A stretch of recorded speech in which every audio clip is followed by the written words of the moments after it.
Hello అండి అందరికీ ఇవాళైతే మనం పొటాటో చీజ్ బాల్స్ అయితే రెడీ చేసుకున్నాం. అవుట్ సైడ్ క్రంచీగా ఇన్సైడ్ చీజీగా అలా టమాటా సాస్లో డిప్ చేసుకొని తింటుంటే టేస్ట్ అయితే అదిరిపోయిందండి. మీరు ఒకసారి ట్రై చేసేయండి. దానికోసం ముందుగా 3 బంగాళదుంపలు తీసుకొని పై తొక్కను చెక్కొని చిన్న చిన్న ముక్కలుగా కోసుకొని ఒక స్టీల్ గిన్నెలు వేసుకొని కొన్ని నీళ్ళు వేసుకొని ఉడకబెట్టుకోవాలి. అది ఉడికిందో లేదో చూసుకున్న తర్వాత ఉడికిన తర్వాత ఒక బౌల్లోకి తీసుకొని బాగా స్మాష్ చేసుకోవాలి. పేస్ట్లా స్మాష్ చేసుకున్న తర్వాత దాంట్లో కొద్ది కొత్తిమీర, 2 టేబుల్ స్పూన్స్ ఆఫ్ కార్న్ఫ్లవర్, చిటికెడు మిరియాల పౌడర్, చిటికెడు కారం వేసుకొని బాగా మిక్స్ చేసుకోవాలి. ఉప్పు అనేది మనం ఉడకబెట్టినప్పుడు వేసుకుంటాం కాబట్టి తర్వాత అవసరం ఉండదు. ఒకవేళ సరిపోకపోతే కొంచెం ఉప్పు వేసుకొని బాగా మిక్స్ చేసుకొని పక్కన పెట్టేసుకోండి. తర్వాత చీజ్ బాల్స్ అన్నాం కాబట్టి చీజ్ కోసం చీజ్ని కూడా చిన్న చిన్న ముక్కలుగా కోసుకొని పక్కన పెట్టేసుకోండి.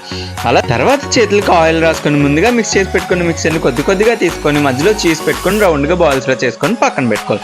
అలా పక్కన పెట్టుకున్న తర్వాత బ్రెడ్ క్రమ్స్ కోసం 2 బ్రెడ్ ముక్కల్ని తీసుకొని మిక్సర్లో వేసి బ్రెడ్ క్రమ్స్ కూడా ప్రిపేర్ చేసుకోవాలి. ఒక ఎగ్ని కూడా స్మాష్ చేసుకొని పక్కన పెట్టుకోవాలి.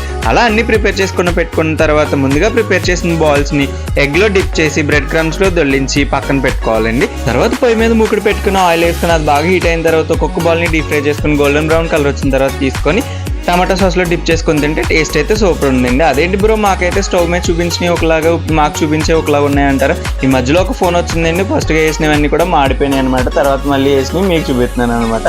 మాడిపోయినాయి లాస్ట్లో చూపిస్తాను. ఈ వీడియో నచ్చితే కనుక like, share, comment and subscribe to my YouTube channel.